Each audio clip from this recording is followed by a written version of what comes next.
नमस्कार, प्रकाश चंद्र और आप देख रहे हैं प्रकाश वाणी। 2019 में कन्हैया कुमार सीपीआई में थे। सीपीआई राजद के महागठबंधन में था।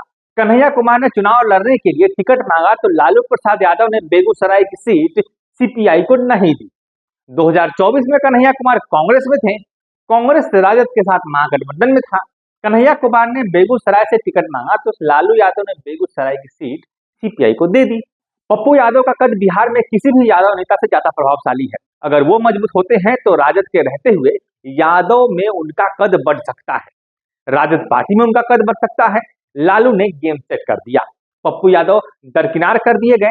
किस कदर किए गए वो हमने आपने सबने देखा है। अब वो निर्दलीय पूर्णिया से चुनाव लड़ रहे हैं कांग्रेस में होने के बावजूद। महाभारत क्यों हुआ था जानते हैं?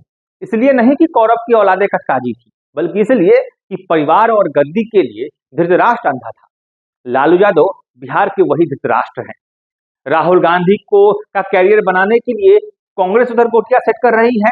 लालू यादव तेजस्वी यादव का कैरियर बनाने के लिए चुनाव में मोहरे सेट कर रहे हैं। बेटा के बाद अपनी दोनों बेटियों को भी वो चुनाव मैदान में उतार चुके हैं, लेकिन बोलने वाले चिराग पासवान के बहनोई इसके आगे कुछ बोल ही नहीं पा रहे हैं। कन्हैया कुमार, पप्पू यादव या कोई भी इनका कद बढ़ता है तो तेजस्वी यादव के लिए खतरा है। कांग्रेस को भी पता है, इसलिए कन्हैया कुमार दोनों जगहों से ही झांपर खा के मुस्कुराते हुए तस्वीर खिंचवा रहे हैं। यकीन मानिए, लालू यादव और कांग्रेस का दोहरापन पर्याप्त कारण होगा इस बात को जस्टिफाई करने के लिए कि किसी दिन सुबह सुबह कन्हैया कुमार उठे और बीजेपी ज्वाइन कर ले। ईवीएम में दोष निकालने वाला विपक्ष आपको तब कन्हैया कुमार के पुराने वीडियोस दिखाएगा कि देखो इन्होंने मोदी के लिए क्या क्या कहा था, आज मोदी के ही साथ मिल गए। लेकिन ये नहीं बताएगा कि विपक्ष ने कन्हैया कुमार के साथ क्या किया है। परिवारवाद का आरोप चिराग पासवान पर है। उन्होंने सीटें बेची है, अपने रिश्तेदार को टिकट दिया है। यही आरोप बीजेपी भी राजद वालों पर लगाती है। लेकिन दोनों बेटों को सेट करने के बाद अब दोनों बेटियों को स्थापित करने वाले लालू प्रसाद यादव पर जब ये आरोप लगे तो तरह तरह के तर्क सामने आने लगते हैं। यानी बीजेपी का परिवारवाद परिवारवाद है, लालू यादव का परिवारवाद समाजवाद कहलाता है। शहाबुद्दीन की मौत के बाद जब उनके बेटे ओसामा का कद बढ़ जाता, अगर उनको समर्थन कर दिया जाता, इसलिए हिना साहब को भाव तक नहीं दिया आरजेडी ने। शहाबुद्दीन की मौत पर कोई झांकने तक नहीं गया, जिसके लिए खुन्नस वहां पर देखने को मिली थी। पप्पू यादव के खिलाफ बीमा भारती के सपोर्ट में तेजस्वी यादव जानबूझकर पूर्णिया के नॉमिनेशन में गए थे ताकि वो पप्पू यादव के कद को छोटा कर सके। भले सीट बीजेपी जीत जाए, पप्पू यादव ना जीत पाए, या फिर हो सकता है कि आंकड़े उलट पुलट हो जाए, लेकिन महागठबंधन की लड़ाई बाहर कम भीतर ज्यादा हो रही है। भाजपा अपने कार्यकर्ताओं को पहचानती है। ऐसे कई उदाहरण हैं जब भाजपा ने जमीन से उठाकर किसी को मंत्री बना दिया है तो किसी को सांसद बना दिया है। द्रौपदी मुर्मू इसका एक प्रत्यक्ष उदाहरण है। भाजपा की मजबूती उनके कार्यकर्ताओं से है। लोकल स्तर पर अवसरों में भले ही आपको पॉलिटिकल बैकग्राउंड का फायदा मिल जाए, लेकिन ऐसा कभी नहीं होता है कि बड़े पैमाने पर बड़े नेता अपने मन का करने लगे, पार्टी में अपनी मनमानी करने लगे। ऐसा बीजेपी में नहीं होता है। वसुंधरा राजे और शिवराज सिंह चौहान का पत्ता कट जाना, अश्विनी चौबे का पत्ता कट जाना इस बात का प्रमाण है कि अगर बीजेपी में आपका कद बड़ा है तो भी आप इस बात के लिए संतोष नहीं कर सकते कि अब तो हम सिक्योर हैं। लेकिन राजद में ऐसा नहीं। राजद माए बाप की कम, बाप बेटे की पार्टी ज्यादा लगती है। कार्यकर्ता बस झंडा बाजने के लिए है। बहुत होगा तो मंत्री बना दिया जाएगा, लेकिन कोई भी कार्यकर्ता मुख्यमंत्री नहीं बन पाएगा। उसके बाद भी पार्टी कहेगी शट अप, मतलब शट अप। बिहार में इन दिनों कुछ नई विचारधारा निकली है। तरबूजा समाजवाद इसको कहते हैं। अंदर से भगवा लेकिन ऊपर से हरा हरा। सब रातों रात समाजवादी हो गए हैं। एकदम से हालात बदल गए, जज्बात बदल गए वाली बात हो गई है। राम मंदिर का दीपक लेके घूमने वाले आजकल माथा पर लंटेन चिपका के घूम रहे हैं। तरबूजा रंग बदलता है, इसलिए इस समाजवाद का नाम भी तरबूजा समाजवाद रखा गया है।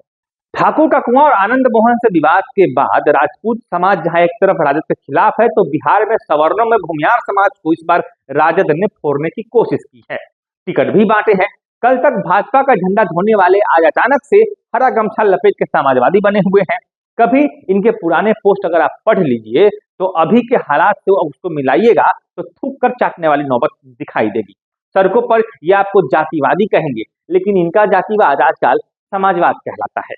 तरबूजा समाजवाद। जैसा पर सरकार को सबक सिखाने वाले रोहिणी आचार्य पर चुप हो जाते हैं।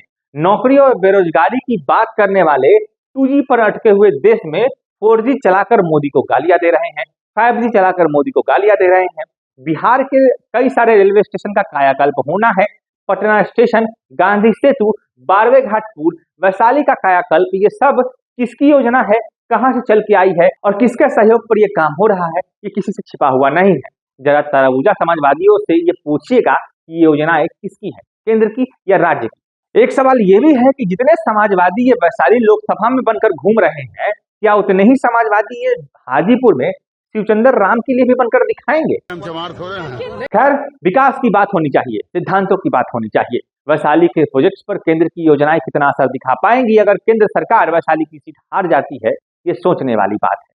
कहा जा रहा है कि तेजस्वी यादव ने नौकरियां दी है, शिक्षक बहाली को लेकर ये बात कही जा रही है, लेकिन हकीकत ये है कि उसी तेजस्वी यादव के मंत्री के पाठक का विरोध कर रहे थे, पुलिस द्वारा शिक्षकों पर लाठियां चलवा रहे थे और महाभारत और हिंदू धर्म पर उल्टे पुल्टे बयान देकर मुद्दा को उछाल रहे थे ताकि किसी तरह से सरकार का ध्यान भटकाया जा सके। बहुत सी बात है, ऐसा कौन है जो एक बार काशी, बनारस या अयोध्या घूमने नहीं गया हो? जो लोग विरोध कर रहे हैं, क्या उनके घरों पर प्रधानमंत्री आवास योजना का निशान नहीं लगा है? जिन लोगों को विरोध करने के लिए कहा जा रहा है, क्या वो मोदी सरकार का मुफ्त राशन नहीं उठा रहे हैं? क्या वो इस बात से इनकार कर सकते हैं? ये फैक्ट है जो आने वाले लोकसभा चुनाव में जमीन पर असर दिखाएगा। इसी बदौलत बीजेपी इतने अच्छे मार्जिन के साथ सभी सर्वे में दिखा रहा है, सभी सर्वे बीजेपी के पक्ष में नजर आ रहे हैं। खैर, ये राजनीति है और राजनीति में पुराना शेर है कि हर आदमी के होते हैं 10-20 आदमी, जिसको भी देखना कई बार देखना। खबर आपको पसंद आई हो तो अपनी राय दीजिएगा, प्रकाशवाणी को सब्सक्राइब कीजिएगा, जुड़े रहिए हमारे साथ, देखते रहिए प्रकाशवाणी। धन्यवाद।